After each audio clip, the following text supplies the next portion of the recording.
Mario Diaz. I am your city manager here at the beautiful North Miami Beach. Today's really important for me.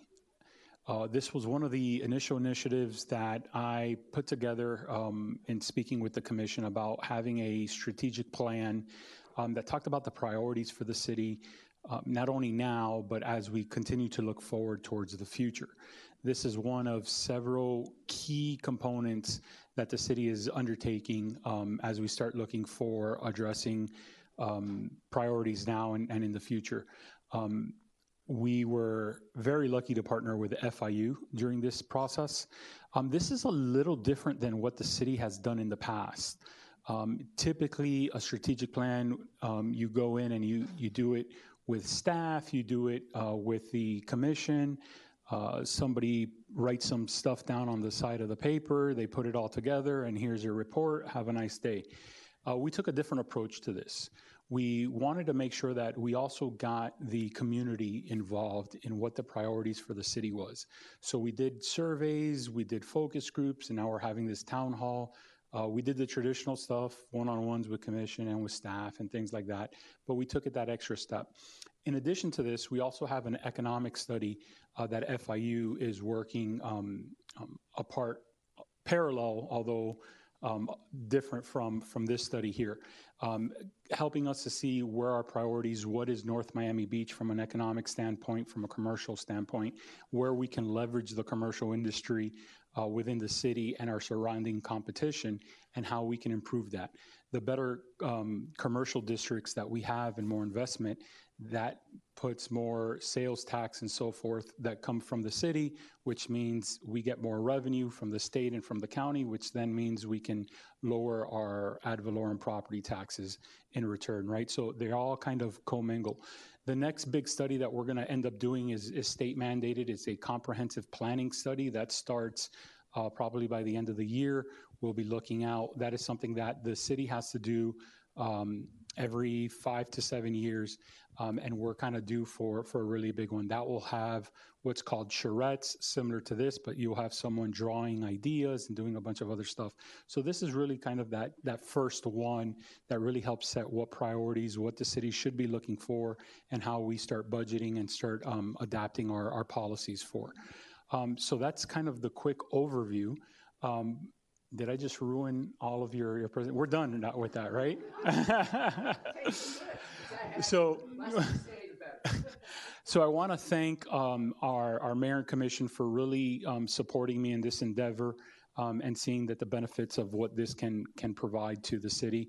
I want to thank Mayor Piper. Thank you so much for coming out tonight, as well as Commissioner Smith, Commissioner Chernoff, Commissioner Smuckler as well. And the others for their support. Would any of my elected officials like to say a couple words before I introduce FIU? Of course. Sure. They always point to me because I talk too much.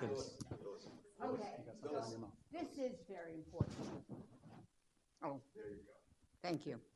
Okay, this is very important. So not only for you, but after you come here and you talk it over with your neighbors and they give you a different idea, please get back to one of us. Because we up there are deciding how to spend your money. And in order for us to make the correct decisions to the way you want your money spent, the way you'd like to see your city, we need your input. When we start things now, they're really planned for my grandchildren's children.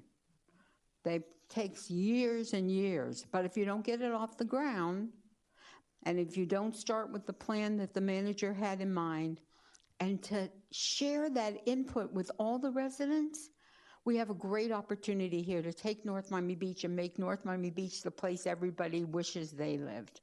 So thank you all for coming, and be sure to give your input and get your friends' input and neighbors that couldn't be here. Thank you. Thank you, Commissioners. Mayor?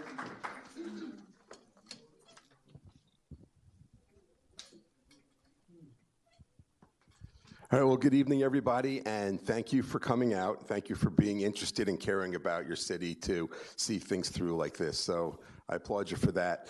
To me, what is really important about these type of projects, initiatives, whatever you want to call them, is that, I look at things from two perspectives. I look at it from the right now, and I look at it from the future.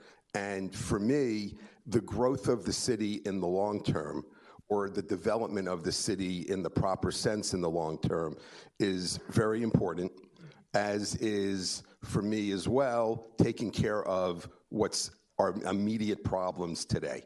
So this sort of addresses that. Now, an example on what this makes me think about is going back in my involvement on the Planning and Zoning Board, going back 20, 30 years. We had these different charrettes with architects and planners and all these different professionals to help us lay out our zoning districts and big plans for the city. Some things worked out better than others, but what we're seeing today with the way that our development is laid out started many years ago, 20, 30 years ago, when we were planning things out. So therefore, something like what's happening now is what's laying out our future down the road. So I'm really happy that things like this are going along that way. I'm happy that our manager also shares that view. And all right, let's see what they have to say. With that, I'll introduce Dr. Howard. Frank, Dr. Howard. You introduce the team. Take it off. Okay. Use that or just They both work. yeah, okay. You can. Testing. Okay. Good evening, everyone. Mario, thank you for your gracious introduction. I would like to begin by thanking the staff and the commissioners who have been remarkably cooperative and forthcoming in dealing with us. It's made this kind of a labor of love, and I want to say thank you for all being here this evening, taking time off from your busy schedules. So it's been important for us to have multiple layers of cooperation, and I'll try to give you the overview and then drill down. Before I say anything else, let me introduce my colleagues, Dr. Maria Ilcheva, Associate Director of the Center, Dr. Carrie Kong, two proud Panthers, and I know there's some other Panthers out in the audience. So let me give an overview. What are we trying to do? Yeah. Huh? Let's see. Yeah. Okay. Technical problem. Okay. So, all right. Our agenda for the evening. Well, thank you. See, I depend on the younger folks to keep me straight technologically, even with a clicker. Okay. That could, Commissioner. I won't argue. You have longer. Your life expectancy is what, 4 or 5 years over women, over men. So yeah, come on. I won't argue that.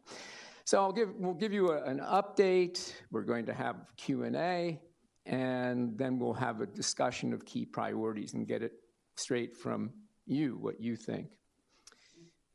Okay. So what's a plan? Well, I'm not going to give you planning 101. I'll give you like 1.0. A plan, a strategic plan, is an organization does one generally to see where is it in its working environment. Where does North Miami Beach fit in its environment? What are your hopes and aspirations? Then you drill down. What are the goals, not just for the coming fiscal year, but as the mayor and commissioner have said, that we're thinking 3, 5, and many more years down the road. What are the steps you're taking to go there? And then you have to look at strategy. How do you get there? And last but certainly not least, what are the benchmarks and what are the metrics that are going to be used to measure progress? Because we don't want to create a plan that collects dust, okay? It's easy to do a strategic plan and it gets ignored. No, we want the city and the staff to have a plan that has metrics that will give them and you and you an idea of where they're going as a community. All right, that I think is critical. I want to bold and underline that. The plan should have measurement attached to it so you know as a community where you're going. So that check mark, how do we take an abstract plan and align it with goals? How does it inform the decision-making that the commissioners are making? How does it translate to things that you see as priority for the community? Try to overcome organizational silos with it. A plan forces the organization to assess what other parts of the organization are doing. Water and sewer doesn't take place in isolation from parks and recreation, in isolation from police. It has to be viewed as a whole, okay? What does it do to make the city operate more efficiently? And that ties in with accountability. Internal accountability for the people managing, accountability to you as residents and taxpayers, okay? What have we done so far?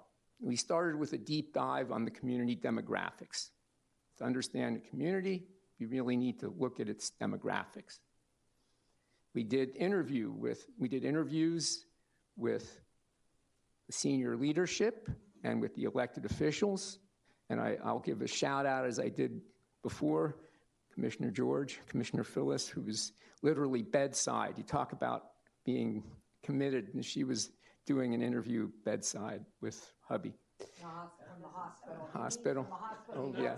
Yeah, okay. All right. I'll stand corrected. But that's a sign of dedication. My husband had surgery and he called when I was in. Yeah, but that was Headline, you and I would be. you know, that's a 37. That was a first in my years at FIU. We did a resident and business survey. I think we have 400 responses, which was quite admirable. And I believe how many of them are from businesses? It's not all residents, businesses, about what? We have a few from businesses as well. We did 3 roundtables with members of the community. And, we've had good attendance. What do we have to do to complete this? We are going to finish the plan and develop metrics, key performance indicators for the various departments so that people have an idea of, again, are you making progress towards the plan? All right? Quick comments on the demographics compared to Miami-Dade. Younger, you can see it's roughly 2 years younger. Relatively speaking, you're younger, more African American, more females, larger household.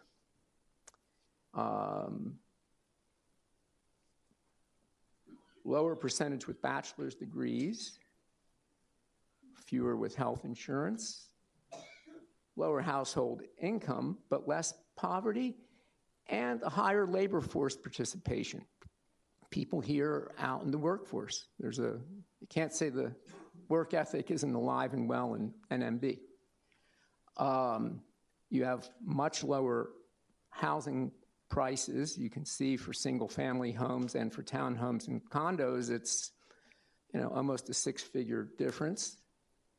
But you still, and this came up in interviews and in our roundtables, you still have quite a few people who are cost burdened, and the census defines that as paying 30% or higher of your income.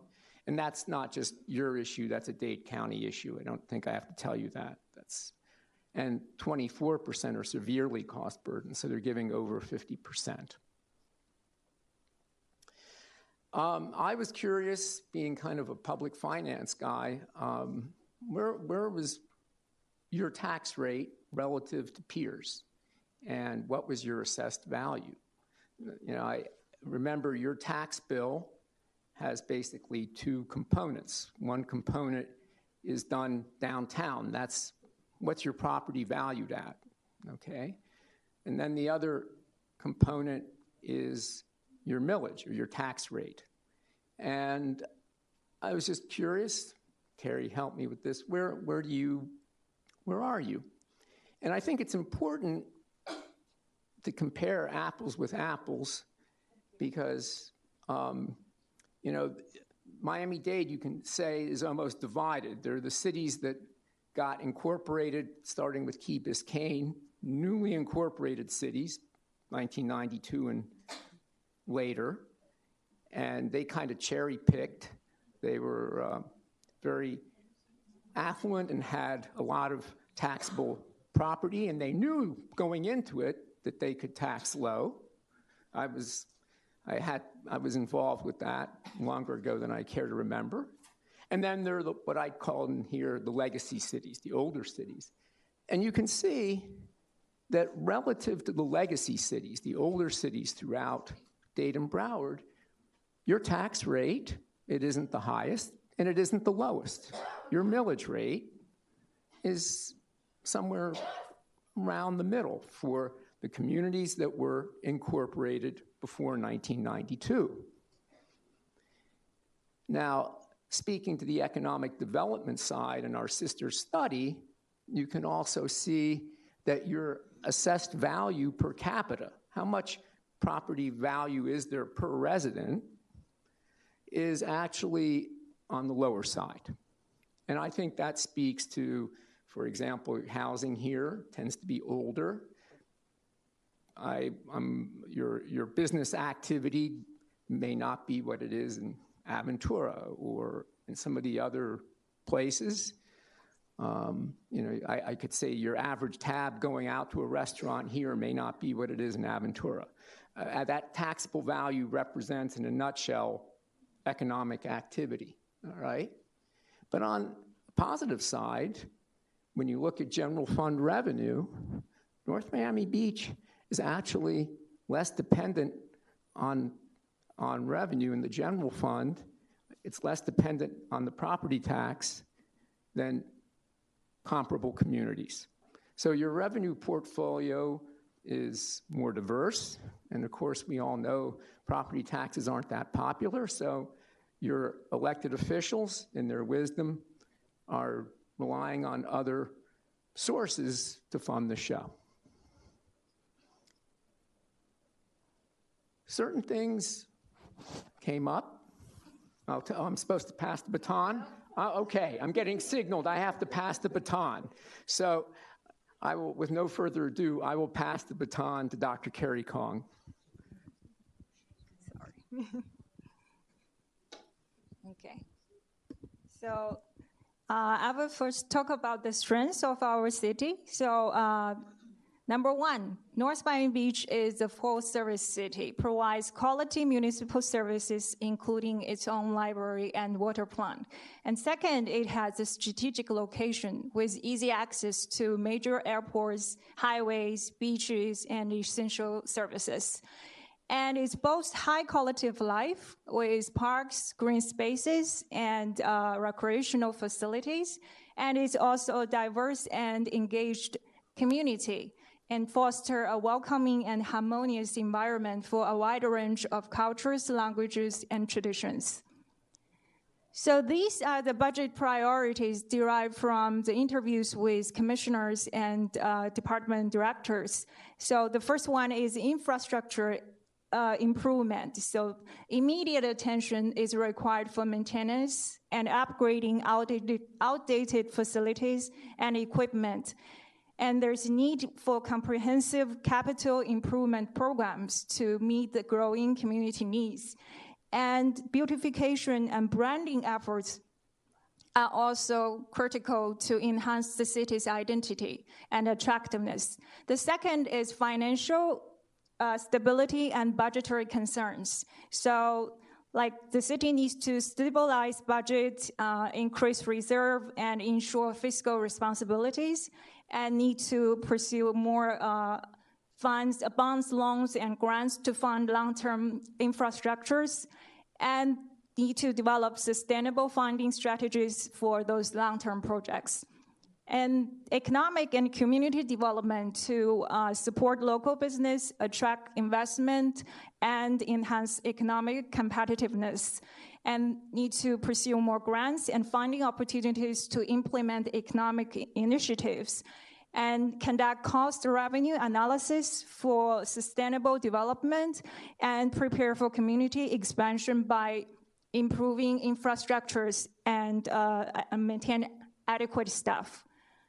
So the other priorities including staffing and training. So we need to address staffing shortages and return the current employees by competitive salaries and proper trainings, and invest in ongoing professional development and succession planning. And the last one is technology and modernization. So we need to enhance the current technological system to increase efficiency, and we need to support modernization and digital services, and develop a centralized service center to streamline the city services and increase accessibility for the residents. So here are the major findings from the North Miami Beach resident surveys. So those two charts show the overall rating of North Miami Beach. On the left, you can find that the majority of the respondents, almost 70% in total, rate the quality of life in North Miami Beach positively. But also you can see a significant portion of respondents rate the quality of life as fair, so indicating there are rooms for improvement. On the right, you can find that the perceptions of tax value, of tax dollars value is mixed. While some respondents see a reasonable return on the tax dollars, a significant portion rates the value as poor, so indicating the concerns about the effectiveness and efficiency of city services relative to taxes paid. So this is a word cloud of the top 50 high-frequency words from the survey responses, and the size of each word reflects its frequency in the responses. And the more often a word appears, the larger the font size. So combined with other survey questions, we have identified the major issues of the city include traffic congestion and traffic violations, crime and public safety, affordable housing and property taxes, and economic growth and development. We also identify the budget priorities from the survey responses, which include public safety, traffic and transportation issues, housing and property concerns, infrastructure maintenance and improvement, administrative transparency and accountability, development and economic growth, cleanliness and waste management. So these are the major findings from the roundtables. Among all the various services provided by North Miami Beach, some are evaluated as well-performing. The city-owned library is widely praised for its programs and community engagement.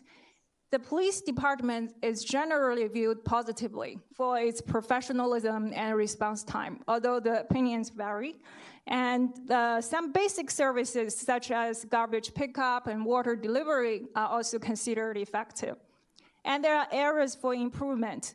Code enforcement is consistently highlighted as needing improvement due to issues with responsiveness and enforcement.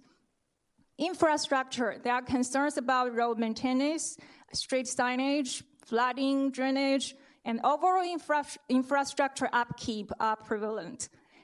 And economic development, there is a strong call for greater business attraction and economic development to enhance the local vibrancy and reduce the need for the resident to seek services outside the city.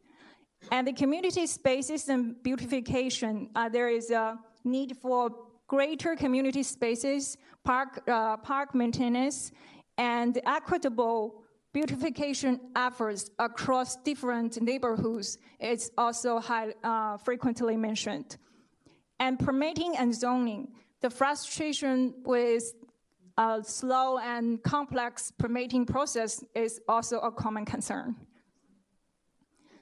So the perception, participant perception of tax dollar value is mixed, and across all the three roundtables, there is a consensus, right, that the city's tax dollars are not always effectively utilized, particularly in high expenditures without corresponding improvement in service quality. And there are some participants feel that some basic services like code enforcement, road maintenance do not meet their expectations. And despite the criticism, participants acknowledge some good value for specific services like library services and some beautification efforts. And there is a strong design for greater transparency and accountability in how the tax dollars are allocated and spent.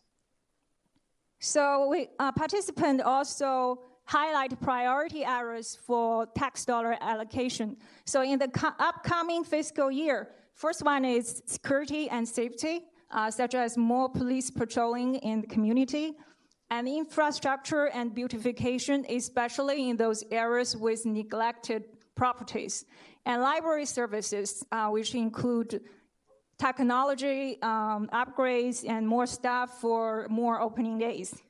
And over the next 5 years, there is a long-term infrastructure is first priority, and effective code enforcement and completion of capital improvement projects. And community development, like support the park and recreation programs, more community engagement, and develop a distinct city brand and identity to better position North Miami Beach, comparing the neighboring areas. So after all the field work, what we have is the following general sentiment. Despite the challenges, there is a strong sense of pride in North Miami Beach, and the major issues and priorities are all well aligned across all feedback. And the top priority for the city is to grow the tax base for infrastructure and service improvement. So where do we go from here? How to make the strategic plan a living document that does not collect dust? So the city will focus budget priorities on those identified community needs for fiscal year 25 and beyond.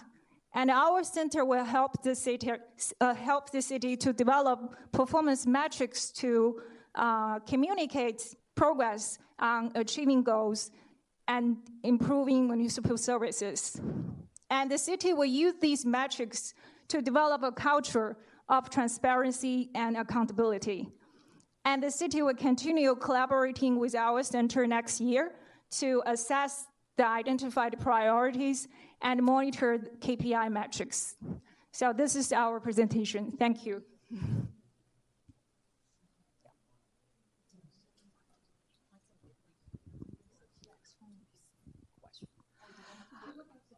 All right, before we move to some questions with an interactive questionnaire, we want to hear your questions to us.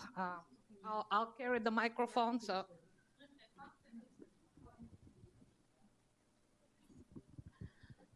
For the city, my question is, what are you going to do better to implement more safety and security for residents living on Miami Beach?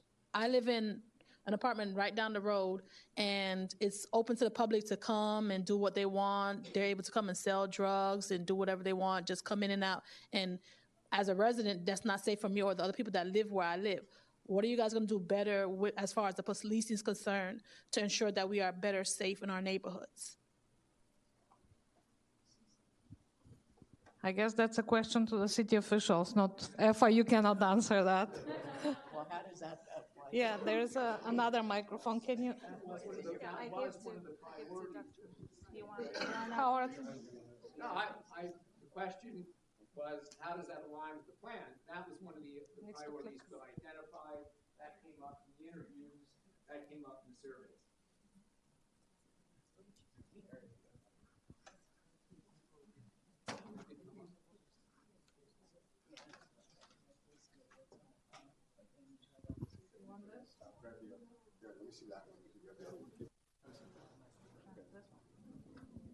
This was just muted. Give me a second.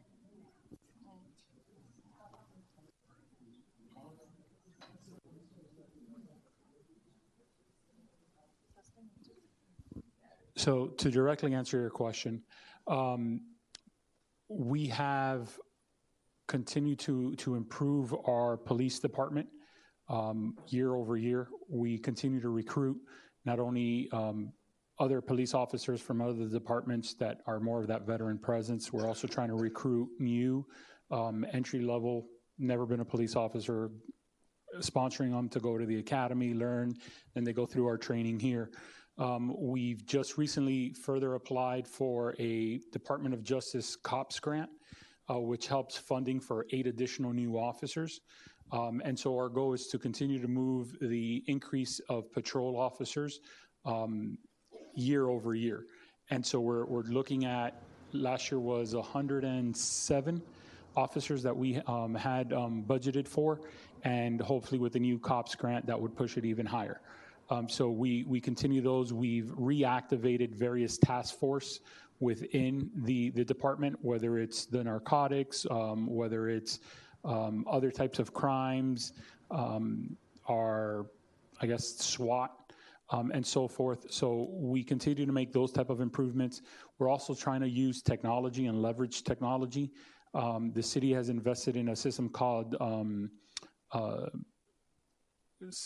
Spot Shotter, Shot Spotter, yeah, which helps us kind of identify any potential. Most of the time, what we hear are and what the software picks up is more of cars backfiring, with those really cool mufflers that we all love to install on there.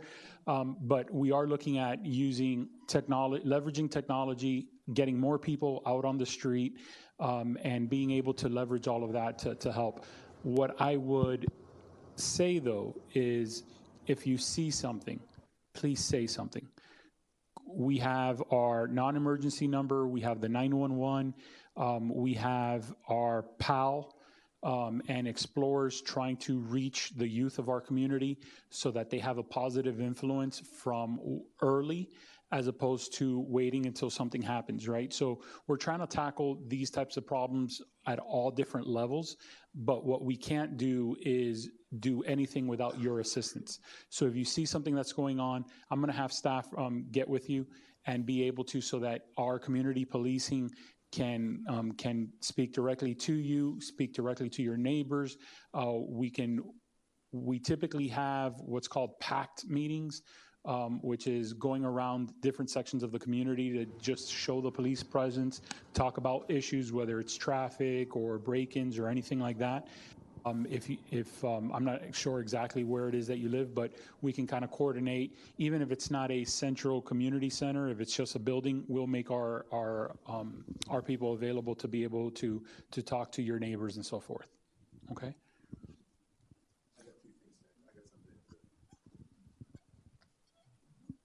And one other thing to your point there is that the manager covered everything great for the most part. If the issue is more specific to your building only, and there may be some inherent security issues with your building, maybe not enough lighting, maybe it should be gated off. You know, if it's more of a community thing, that's more where, you know, the city is doing a lot of things and your community resource officer and that type of thing. However, if there is an issue within your building, then that's something that would really be more of a landlord thing. However, if it's a code issue, so if there's lighting that's out or other things, perhaps the city could, through code, help in that respect. And I think the one other thing to talk about is that we also have Richard Rudow he's a crime prevention specialist. So I believe that we have someone in the police department that's a specialist that you can bring out there, and he can kind of do an assessment of your property and you know, give you suggestions, or your landlord suggestions on ways to make it better. So, Mayor, and if I may, because I want to try to make sure we keep FIU their time and kind of on point with the discussion. If there's something individual that you'd like to talk, I do have staff here, and we're going to stay here. So if afterwards you want to talk to something more individual to your either residents or your neighborhood, we're going to be here to be able to talk about that. Okay? Any questions for FIU? Sorry, I didn't keep track of who gave the question, for who raised their hand. I'll start on this side. All right, my question is, Can you use the microphone so people online can hear you? my question is, how are you going to adjust the safety concerns with your effort to influx more people into our community in order to get more tax revenues, okay? In other words, you want to build more affordable housing and you want more people to move in. But with all this stuff, there comes issues. You need schools, you need better police, and it's got to be not rush everybody in and then worry about the police, okay? It has to be, how does that work with your plan? That's a fair point. We had a cost-benefit analysis somewhere in the bullet points. I'll ask our director to answer. I think that's a darn good question. And the answer is there's growth, and there's smart growth, and there's growth that adds to your tax base, which gives you the ability to hire more police, improve your parks, whatever. Then there's growth that may actually down the road add to the costs of policing, the costs of zoning and code enforcement. And the sister study that we are doing with my colleagues at the center is geared to that very question. There's growth that net allows the city to develop economically so that it can afford the services you want, and then there's growth that may actually end up by costing you more than what you're going to get in revenue. And that's exactly what the commissioners and I think they'll have the street wisdom and the collective wisdom to address a central problem, a central question. That is a good question, and it may be one of the most important questions that your city is facing. So you're asking the right question, and I don't think it's easy. All right, but there's growth that net adds to the quality of life, to the tax coffers, and then there may be development that you think is giving you added property tax base and adding to the economic base, but it's also going to cost you down the road in terms of the city, what the city has to provide. So that's why you have to enlist people and build your capacity to answer those questions, because that's something your staff has to address. And that is something that we at FIU want to help you with, because that's kind of our training.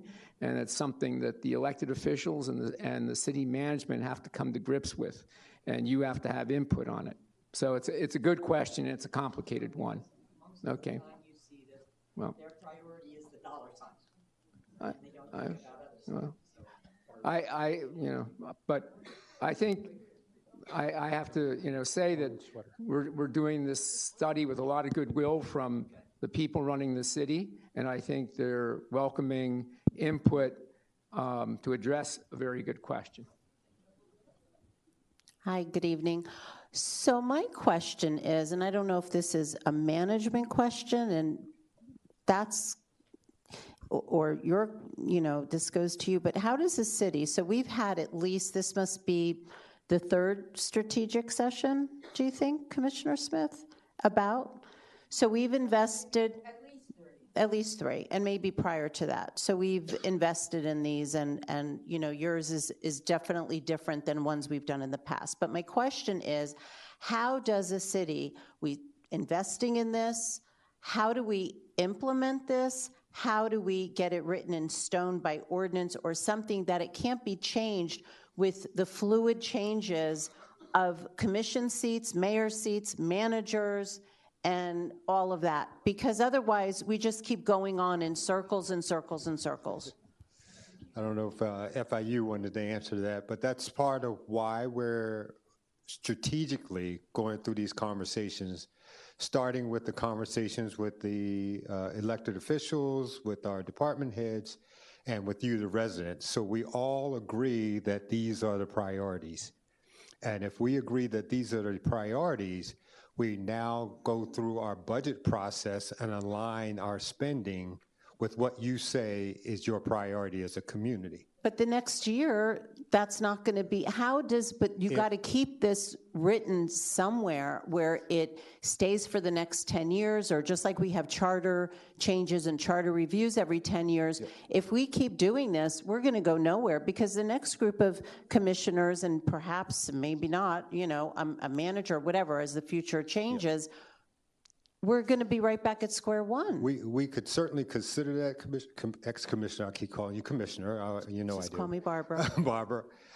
My experience, because I've done many of these, is once you identify these high-level quality of life being one, infrastructure. If you're aware of the transparency, that infrastructure is a priority. We've heard you as a community, and often code enforcement. Because your neighbors, it's not code enforcement not doing their job. For the most part, we hear that the code enforcement is not present enough to go after the neighbor that's not doing what they're supposed to do. So we're aligning all of those services around what you as a community say is important. Now, if you as a community change your priorities, then we then will respond to that. So this is really community driven. And it's baked in, it will be baked into the budget process.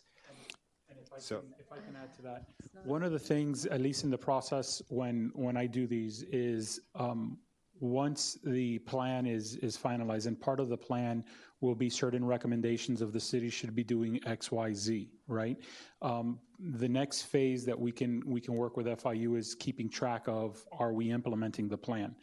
But once that's kind of put together and it's presented to the commission, typically what I like to do is have a resolution in which the commission adopts that study, saying these are our priorities. That does a couple different things, and it all comes down to what accountability means, right? And so now staff has direction from a resolution that says these are the priorities that staff has to build their budget, build their policy, build their projects, build whatever it is that we're doing off of these plans and these recommendations. If staff does not recommend that to the commission, commission can hold staff accountable, right?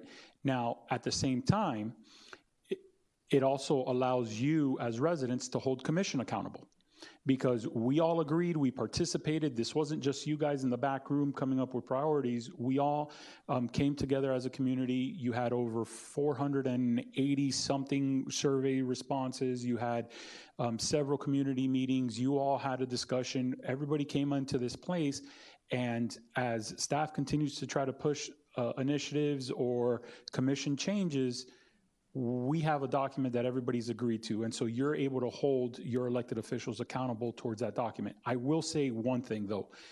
By no shape or mean should this plan be the same plan for the next 10 years. As a matter of fact, this should be a living document that at the bare minimum every other year is updated or the process is redone, because I align every other year with the election cycle, because there could be a change in leadership at any given time, whether it's just one person or 4 people, right? Or nobody. But you all have that ability to determine, is the person who's sitting up there, are they being accountable to what we are expecting and what our priority is? And at the same time, things can change from one year to that. COVID completely changed our culture, our community, the way of life. If we're working off of a document that's 8 years old and like, well, we still got 2 more years before we do something, that's 2 years of time that we've kind of wasted because we didn't adapt. So having a document that is what's always called a living document, it's meant that this is your guidepost, but anyone that's good is going to constantly move that goalpost a little bit further out. So as you start getting closer, great, we've accomplished, we're going to move this goal a little bit further out. What more can we accomplish? But you do that also through resolution, because that is what cements the commission's commitment from leadership, and it gives the authorization to staff saying, this is what you voted on, this is what we're going to. And it sounds like a circle, and it kind of is meant to be, where everybody can hold each other accountable. Does that kind of answer a little bit more? In a perfect world, your answers are perfect. I mean, and they should, I understand what you're saying completely. I just know this city, and I just know what happens, and it's just an unfortunate thing that I don't have trust in, unfortunately, I would say not this. you, it's the community, it's who's up on the dais, to not have to have an ego and say, well, I'm coming in here and this is the way, and we're going to hire this manager and this manager is going to do what 4 people want to do, and then everything changes, and it's just, it's a vicious circle. Our city isn't healthy in that respect at all. This is a great opportunity, because I'll kind of flip it on that. This gives you the opportunity and the community an ability and an avenue to build that trust, because here is something that you all have inputted in. This is something that the commission's inputted in. This is something that staff's inputted in. This is something that later the commission votes on. Staff is moving forward. All of a sudden, everything that we said that was important to us, we see how you're now moving in that direction. We see how commission is supporting staff. We see how staff is supporting residents, and vice versa. So this now gives that test bar so that we can say, not objectively, objectively, I'm thinking subjectively, objectively we said these things were important. So one of the main issues that FIU pointed out is safety, right? That's something that's very important. The police department accounts, the police department accounts for about $30 million of our overall budget, right? So we are already meeting that kind of goal of putting more. Now, what can we do with that budget? How can we further expand? Those are things that now staff has to kind of go back on and say, okay, what can we do to further emphasize this so that each community feels that sense and they see the police presence, not just hear about it. Library is a great service that, okay, well then how are you further supporting the library, because it's a priority. Now that we have all those kind of written in paper and we're able to attribute all of these things to it, that starts building the trust, not only in staff in the city, but also on our elected leaders. And I know we've had a couple hands up. Good evening, everyone. So my question pertains to the data, right? So I'm a numbers person, and I feel like the numbers need to also drive the strategy, correct? And from this survey, from this research that we've gotten, it seems that the community is not necessarily represented, right? Because the survey shows that the average NMB resident is a Black female in her late 80s, early 40s. So my question is, do you have something in the plan that is specific to leadership? Because I'm thinking government-wise, right? There's no taxation without representation.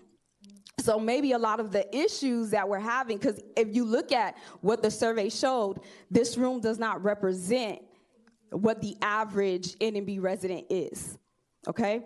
So I'm wondering if maybe the voices that we're hearing is the reason why we're having a lot of issues, because those who are NMB aren't represented. So their voice isn't being heard. So is there something in the strategic plan in terms of leadership to make sure that everyone is represented?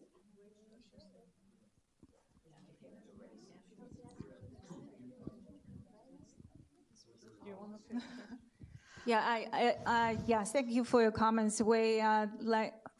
Of course, we admit that we have limitation of the available data because those are the responses we collected.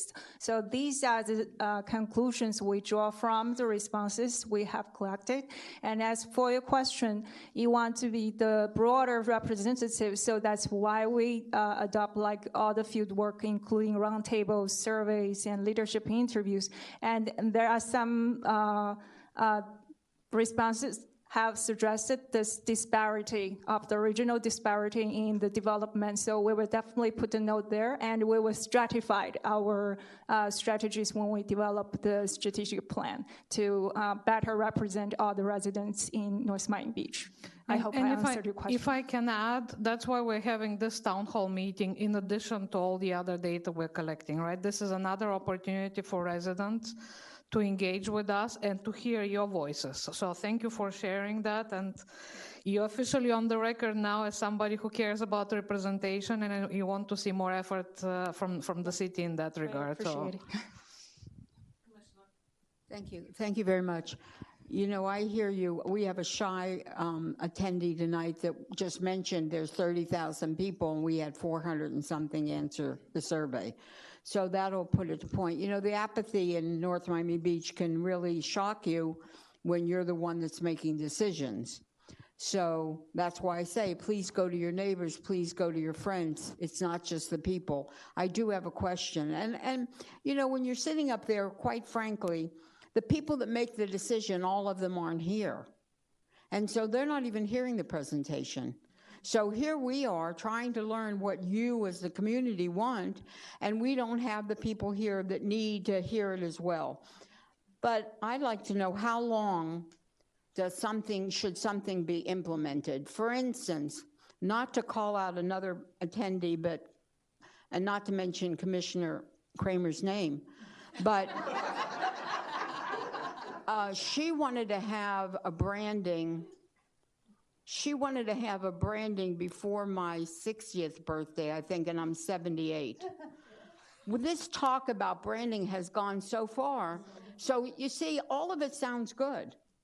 But if you don't bring it forth, if you don't have the votes, if you don't really chase, then we have the same discussion in 2 years. We're going to have the same discussion. So how long should it take, and where should the deadline be? I'm going to give you, for instance, and none of my colleagues can answer me, but we need 2 meetings because we never get to the discussions. So I finally, a few months ago, I said, put it on the agenda. I want a second, let them vote it down. Let's just put it on the agenda.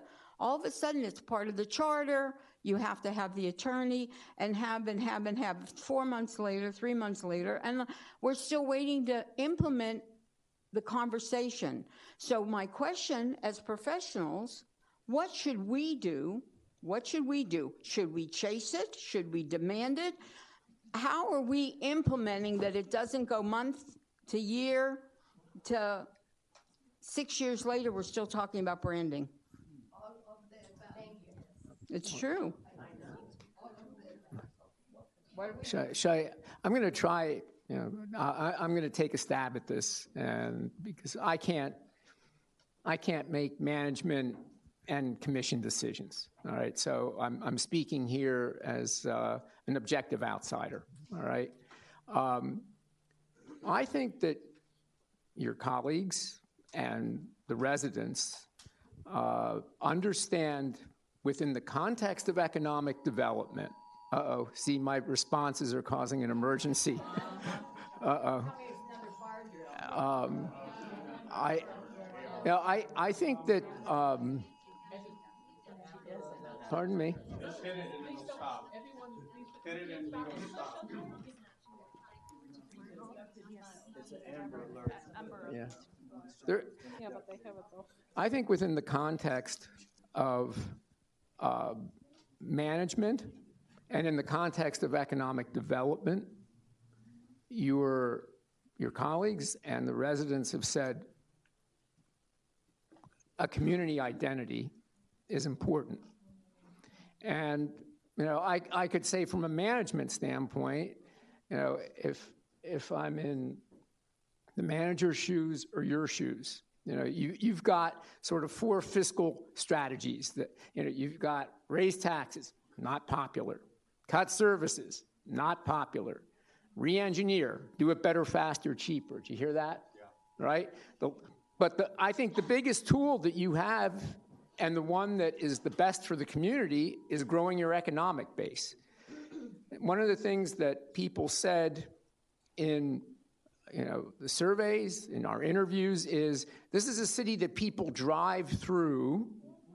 It's not a destination, right? I think we heard that loud and clear. And, my comment to your question or my observation, again, I'm kind of I'm one of these eggheads from the ivory tower that, certain elected officials in Tallahassee don't think are particularly relevant. But I think it's an urgent issue. And, not you as a person, but collectively, everybody here, what makes a person want to come to North Miami Beach and eat at a restaurant here instead of Aventura? What is it, can you connect with your library, which, by the way, is so much more than in this community, your library isn't just information retrieval, right? It is exactly. It's a community center. You people love it. You love your library here. How do you tie into the library to bring people here to spend money and people from outside the community to bring money in? So I can't set your agenda, can't tell your neighbors, how to petition, can't tell David and Mario what to do, but I think you need to address it urgently and ask a kind of a question. What makes North Miami Beach this? It reminds me, I grew up close to Philadelphia. Philadelphia, a city of neighborhoods. You folks have a real pride in neighborhood, and there's a pride in being a diverse community, and where you, for the most part, you get along well. How do you build around that and make that something to sell to the outside so that they don't just drive through, they stop here?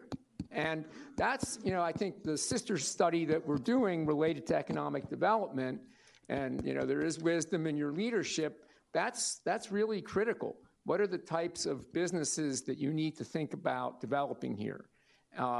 Because of those 4 strategies, I'd rather grow the economy. That's a virtuous cycle. You don't have to think about tax increases as much or cutting services. And, there's limits to how efficient you can be. So I think that's critical. Don't you think it goes hand in hand? Oh. Because you're not going to have economic development unless you have less people want to come. And that's right. I agree. So I think it's urgent, and I don't, branding to some people, they may think of cattle, right? I mean, that's one of those phrases. Some people don't. What's branding? But I think having let's call it an economic identity, and a reason why people and businesses. I mean, I teach that in budgeting, and some people don't. They don't get it, but your economic base is what funds the staff, and it funds the commission. So you want to have a strong economy here, and you don't want it just to be a place that people drive through. You want it to be a place where people, a destination, and they come to the restaurants, they come to activities, and that's important. So I don't have a wave a magic wand. I can't do that for you, but I think collectively, the city's residents, you're kind of, the owners in many ways, and the commission and the staff have to address what makes North Miami Beach readily identifiable and special and gets people and businesses to want to come here and stay here. That I think is what's important. Next time you come, please bring your magic wand. I don't know. If those who know me well, I'll bring my hockey stick, but okay. Question? Oh. No. I have the microphone.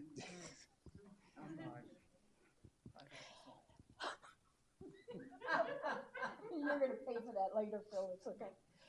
Okay, my question is this. You want to build and you want to make it bigger. Here's my question. You're building. Most of the buildings are going 4 foot higher than the ground is right now, which makes the water run off. What are we doing about that plan of where the water is going to go, since everything is going to be concrete, and there's no way for the water? I live in one of the lower areas of the city, and I've been living there for, yeah, okay. And it almost got in my house this year. So my thing is, you're building all the way around me, and it's going 4 foot higher, and I don't see anything being done for the water runoff. And that's a very important thing. You want to build a building that's 15 stories high. It's going to have, whatever, let's say 500 units in it. I don't know how many units it's going to have. When they built the one by KFC, I was told that they had their own water collection. But yet I see the water, and I have proved that the water runs right into the area I live in, which is flooding my area. And that building's making, selling their units for $500,000, $600,000, $700,000. And it's flooding my neighborhood because its water is running off into my neighborhood. And our children do not get bus service in our neighborhood because we live too close to the schools, and they have to fight for bus service every year. And you're talking about right now they're building another building on Biscayne Boulevard where the old Wax Museum and Senator building used to be. And it's going to be another, I think it's 15 stories high. It's going to have condos, and another one's going to be 5 stories high. I'm wondering about the parking that's going to be there, since right now they're parking on everybody else's property for the little building that's next to the KFC, so I don't know where these people are going to park that are building this building. And then you're going to overflood our schools, which the school that there's what, I can't think of that school's name, Natural Bridge Elementary. I went to that 60 years ago. Okay, and you know how many more kids we have today than we had when I was a kid?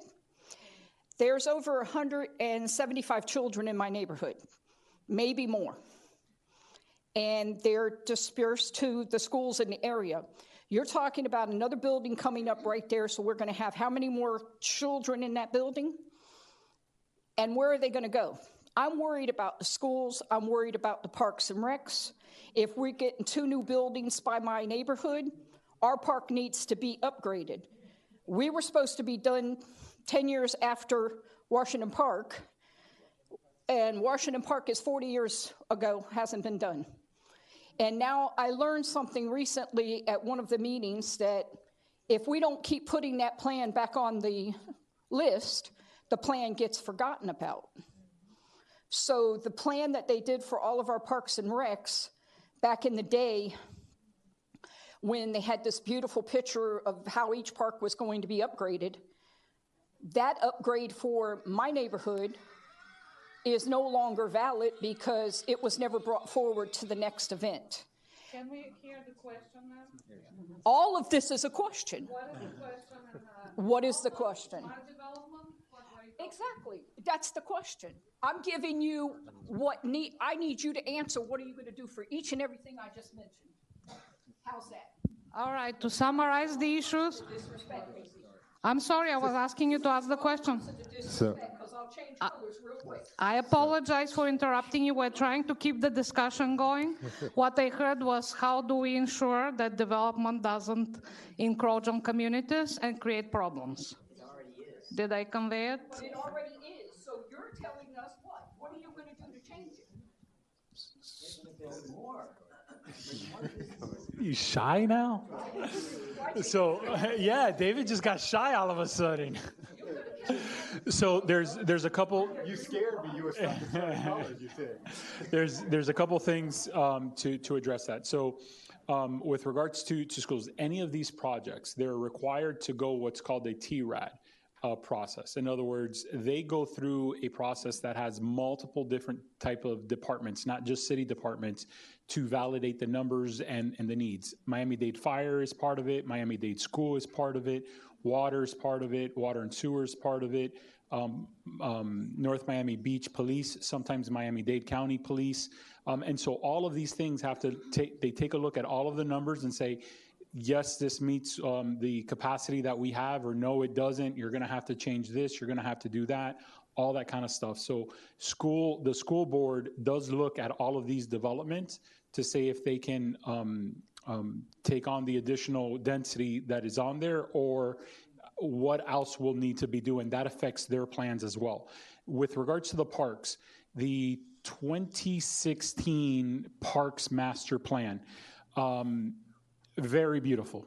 And you're absolutely right. What's really been going on with the 2016 Master Plan? I don't know, but I will tell you this, I'm not ignoring it. So as we start looking at our CIP projects, our capital improvement projects, and what projects we're moving forward from a parks perspective or any other department, we're using not only the parks master plan, but we're looking at the transportation master plan, we're looking at our infrastructure master plan, we're looking at our facilities master plan. All of these master plans that the city has had that for one reason or another have not moved forward the way that they did. Here's the biggest obstacle to all of these plans. It's money. I hate to say it, but that's what it is, right? We have, especially since COVID, we have inflationary cost, not only for purchasing of items, but also on the labor market as well. Our construction projects are pre-COVID to where they are today is over 30 to almost 50% in some cases more expensive than what they were in 2018.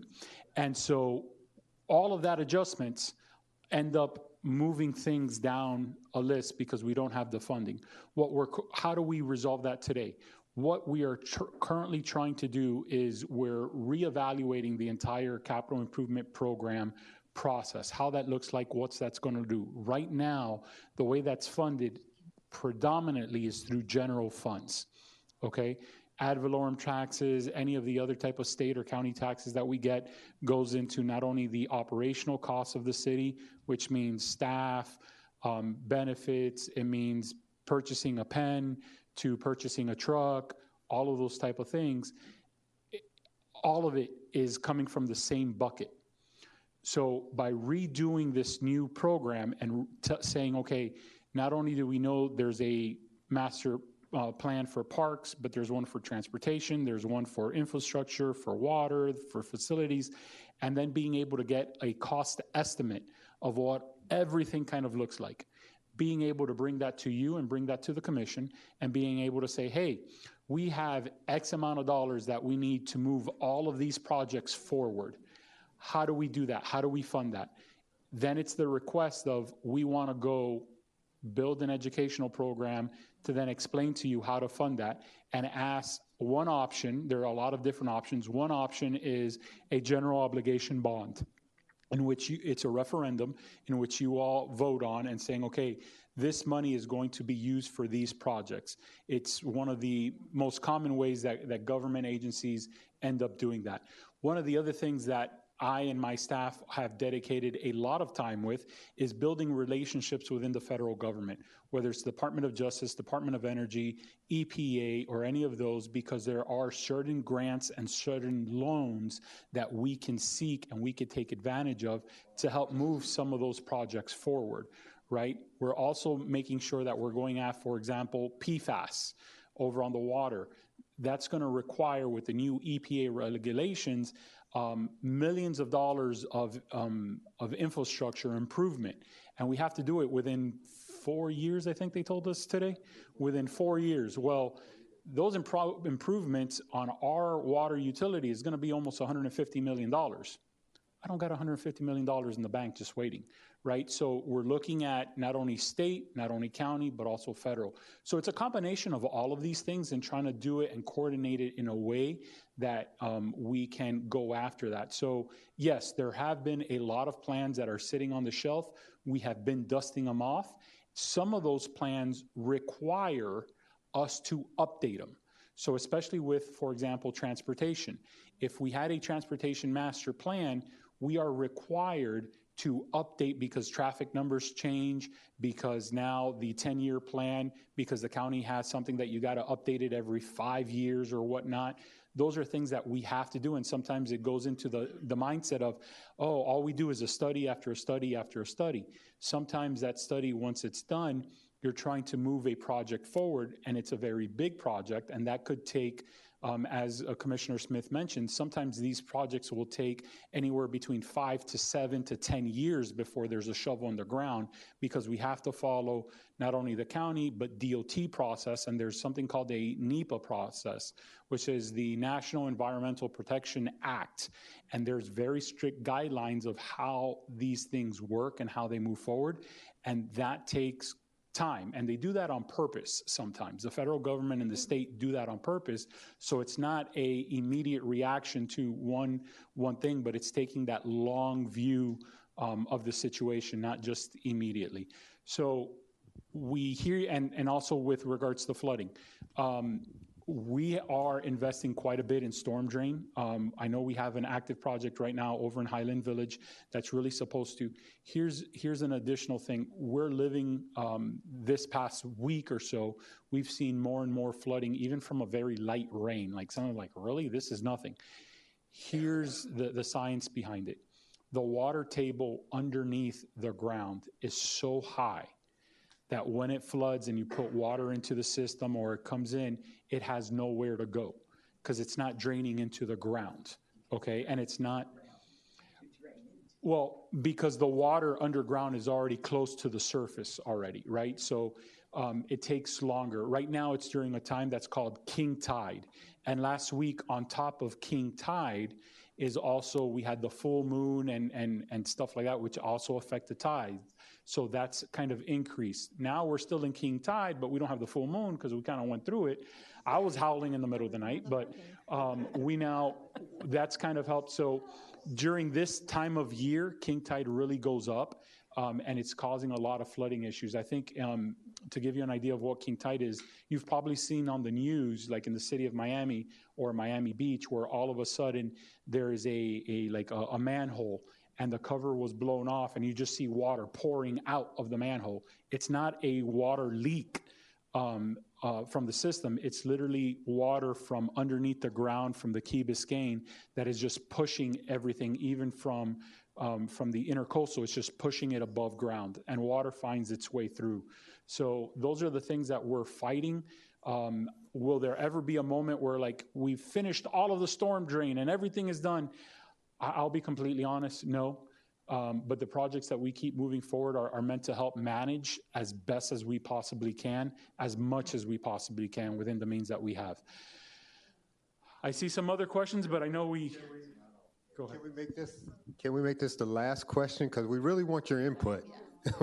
So we can make this. So I wanted to address the traffic congestion. We have a lot of our city streets, but we intersect with streets that belong to Miami-Dade, and I think Miami Gardens is the state, because I know 95 is supposed to put some kind of an extension further on Miami Gardens. So can there be, or is there some kind of a connection? In other words, if you have an issue with a street and it belongs to Miami, you can bring it to Miami NMB because that's where you live, but if it's Miami-Dade, it just goes out into the ether. Is there some kind of connection between the city and Miami-Dade and the state? Pinpoint, like, people that are individuals for NMB would be able to communicate with and get feedback and get what's going to happen back to whoever made the suggestion, or inform us at meetings or anything like, oh, you know, I know that extension because I read about it, but I don't think I heard from NMB, but like things that they're important to us because that's where most of the congestion is on roads that don't belong to us. Yes. Directly to your point, we are your representative. The city is your representative. So if you have issues on 10th, because that is county, you let us know. We have a direct communication with the county engineers, and so they respond to us. Or you're certainly welcome to. You're certainly welcome to reach out to the county directly, but we are responsible for getting back to you as well. Because if we make that, submit that issue to the county will then email us back to let us know what the resolution was or what the issue was. So it's our responsibility to get back to you. And if there's an issue specifically that you're referring to, that's on me. Okay. Right, so let me know and I'll follow up, certainly. I will follow, you okay, I will follow through with you, yeah. Yep. So whoever's sitting in that seat will follow it for Absolutely. the next resident in 2 years. So we will. Yeah, got it. So we will. We will. I understand. We will. Absolutely. What's it? One more final question? I have two questions. One is, where can we see the current strategic plan? We could. I was about to say it's online, but we will make sure it's I can't online and find it. available for you. We'll make it available to you. And when will this strategic plan be finalized and implemented? We will finish it by the end of November, so early December it should be made available publicly. So that means it gets considered for next year's budget, not in this year's budget? No, it is actually, there have been several presentations to the, well, at least one presentation to the commission already. We as staff have heard several presentations, so we have heard your priorities and we are already aligning the budget for next year, 2025, informed based upon your input already. So you see public safety is a priority, beautification is a priority, parks is a priority, library is a priority, of course. Library is a priority, so you see the budget align already around those priorities. Now going forward, because you will have the final presentation in December, that will begin any normal budget process, as you all are aware, usually begins early, like January. So you start having those conversations with the public. What are you looking for? What are your priorities? Now we will have the plan in place that starts those conversations with the departments. Departments further align themselves. Then you have the public meetings, the meetings with the commission. So this plan that you all are developing right now is going to really be baked into it's baked into 2025, but it will really baked into 2026 going forward. And to Barbara's comment, 2026, there's a revisit, as the manager mentioned, probably will happen in August, just to reach out, just say, hey, we just want to make sure this is still the priority. And then it gets baked into 2027's budget. So this is a living document that will always be revisited to assure that we are aligning around your priorities. The manager mentioned holding ourselves accountable. Part of the strategy is once these recommendations come out, we also are putting the KPIs around, the key performance indicators, that we will make public on dashboards, so you'll be able to see how are we doing against what your priorities are. And we'll roll those up. If you heard, and I think some of you have heard, my past experience has been like CityStat out of Baltimore. We measured everything, right? Everything was being measured, everything was being held, people were being held accountable. We're building that as well here. So you will be able to see how efficient we are, we will be able to make those adjustments, and really is to hold us accountable to you as the resident. So how do I know where to find the current strategic plan? I will make sure that we get it posted and we'll get it out to you. We have you, as long as you've registered, did you sign up? We'll make sure we send you an email. Maria? All right, I'll collect this. So we wanted to give you a few minutes for all of you as a group to respond to some questions, because we heard some from some of you, but there is a much larger group here that's present that we don't have the time to hear from every single one of you. So I'll ask the staff to put the presentation on the screens, and the way it works is there is a QR code. By now, I'm sure almost all of you, if not all, are familiar with it. Scan the QR code and give us your answer to these questions. So the first one is, where would you give the city praise? What services, what is it about the city that you enjoy most and you think they're doing a good job of providing these amenities? And for those watching, they can also do the QR code from their screen. And for those that will watch afterwards via YouTube, they'll be able to also do the QR code. So we'll keep this open even after tonight. And your responses are showing up real time. So it's all transparent.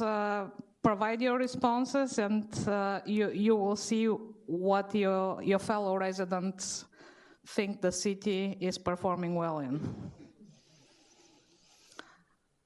I'll give it another minute. Did you all access the QR code? Any trouble? Yes? Okay. Hopefully online they're able to access it as well, and we'll see the responses coming in. 8, 10, 12, wow. All right. These are the word clouds that my colleague Carrie showed you earlier with some of the survey data. Now you have the opportunity to provide an input. Some of you may have not responded to the survey. Any issues?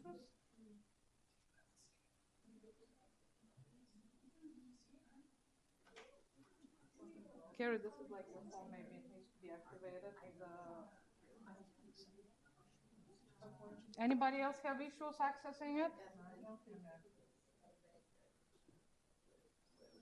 I know in some Apple phones there is a feature that needs to be activated so it's able to scan QR codes through the camera.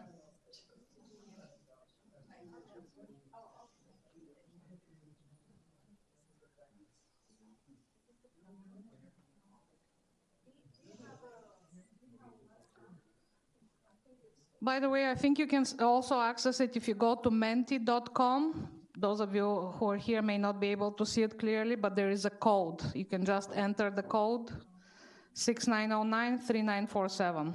There we go, more responses coming in. So pretty consistent with what we heard from others, but again, this is a different group, so we wanted to give you the opportunity to respond as well. We see library, which is the largest word here, means that more people are mentioning it than any other word. Then we see parks and recreation, mentioned in different forms. Again, very consistent, right, Carrie, with what we heard from others. These are things that you really like about your city. Why is library big and small? Different words. They're different phrases, right? So it's library services, right? It's not, and then it's the library. That's how word cloud works. When we see it on the back end, we can group the responses together and we can have a count, but people write in different fashion, so it's counting everything. All right, we've been at 22 responses for a bit, so. Okay. All right, I'll give her a second.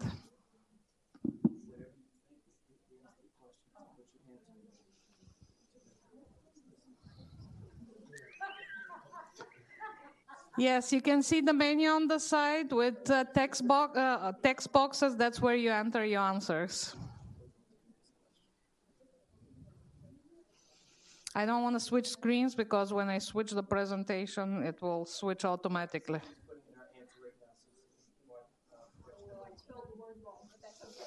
It's all right. All right, let me move on to the next one. Now, on the flip side, can you tell us where your city could use some improvement? What should they focus on to improve services or amenities? It should have automatically changed on your screens.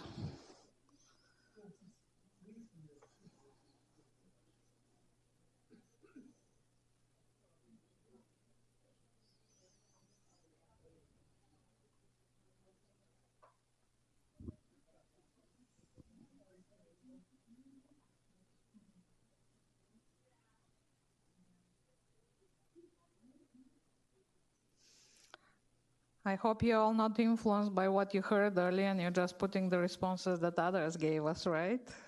No, I'm sure you have unique perspectives.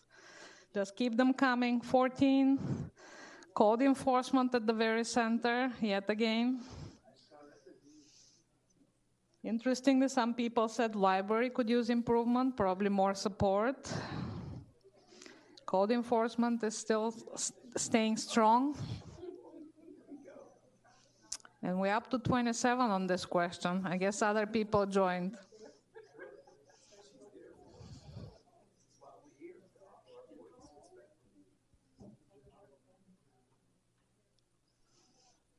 Everybody in the room had a chance to respond?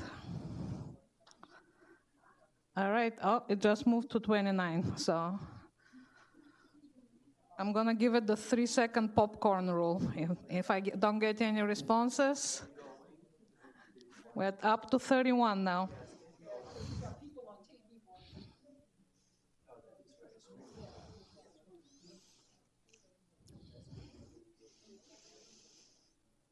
All right, I'll start the countdown. 10, 9, 8. Calling once, twice, and I'm moving on to the next one. All right, you'll see a change on your screen. This one is easy.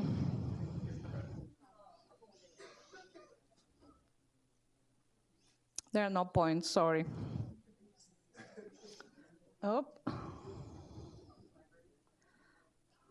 Sorry, for some reason it didn't work. Let me see. We did this one.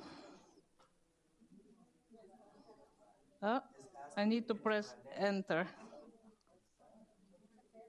Give it a second. Get ready, you gotta do it fast. This one, you just have to mark the response. Do you feel that you receive good value for the tax dollars you contribute to the city?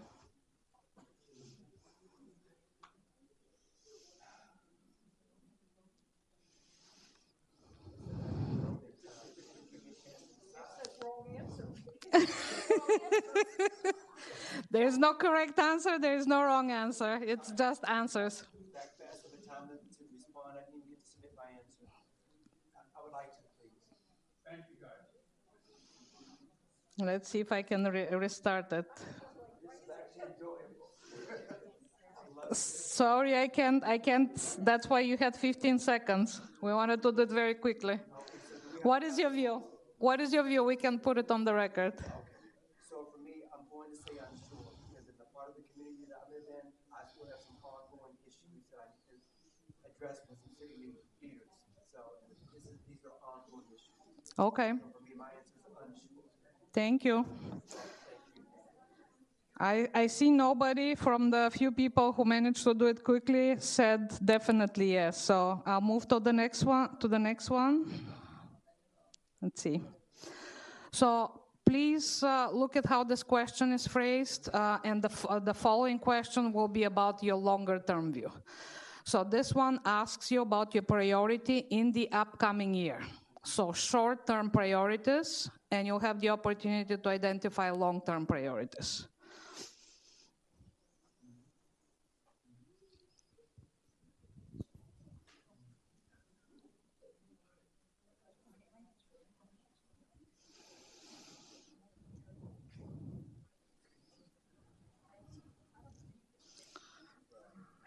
We see a wider array of answers here. Code enforcement and library get equal attention. Now code enforcement is bigger font, so more responses in that area. There is also police department. Police is mentioned as another word. Affordable housing, community engagement, infrastructure. But it seems code enforcement pretty consistent with the concern, the area of concern earlier is what you want your city to focus on in the short run.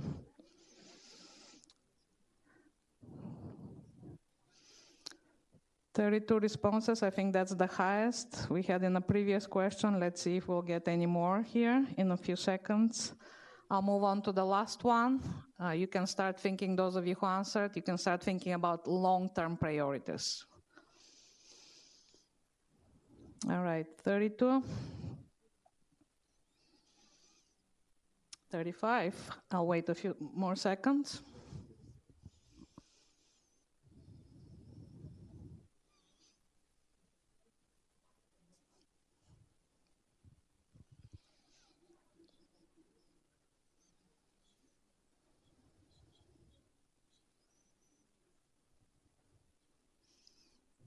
38. Were you able to submit yours? Yeah, people online. Did you submit yours or not yet? I see them typing as well, so I'm waiting. 43.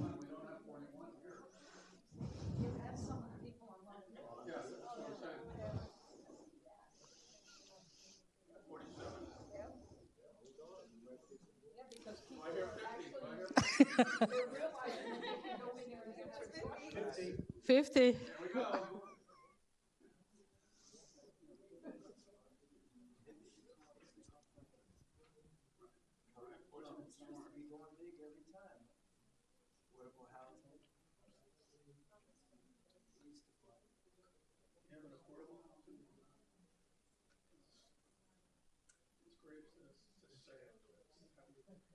Yeah, there are some very specific answers, but generally code enforcement, police, and the library seem to be most prominent as priorities.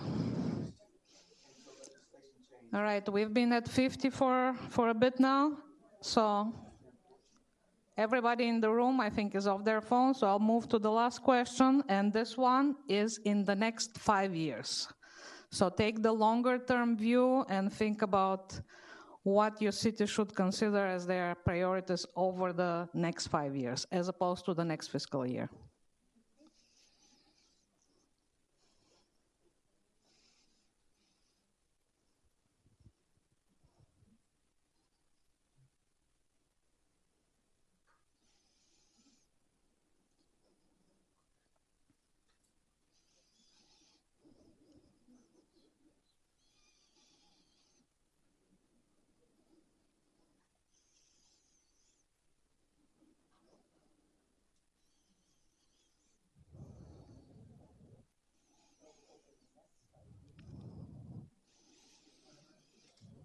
Seems that you think that whether it's next year or over the next 5 years, you believe police, library, they will deserve attention in the long run as well. Code, I presume code enforcement. Traffic is showing up there, capital improvement.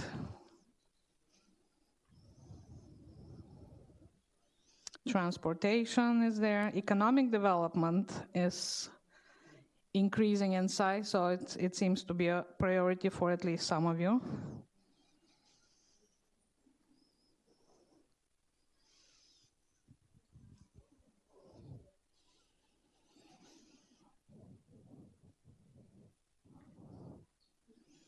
All right, they're coming in. We're up to 35, 6.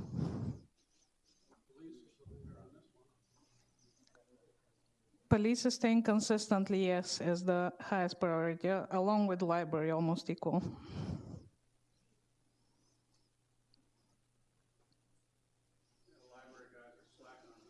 I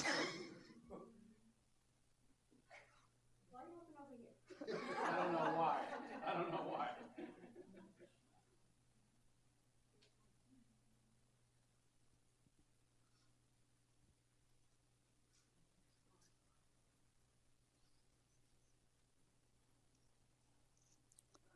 Still coming in slowly, 44.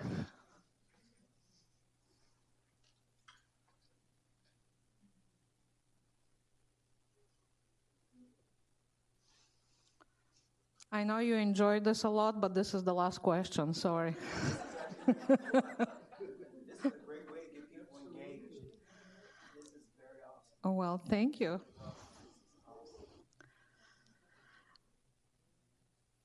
All right, I'll keep this open, and unless my colleagues have any other remarks, I'll give you the floor for any final words, but this will conclude our meeting. Thank you very much for your participation. You've been good sports.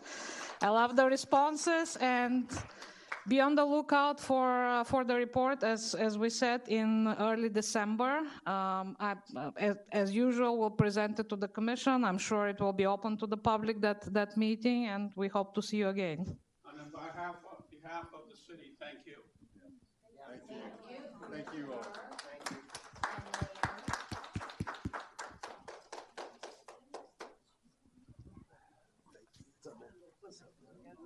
Good, man.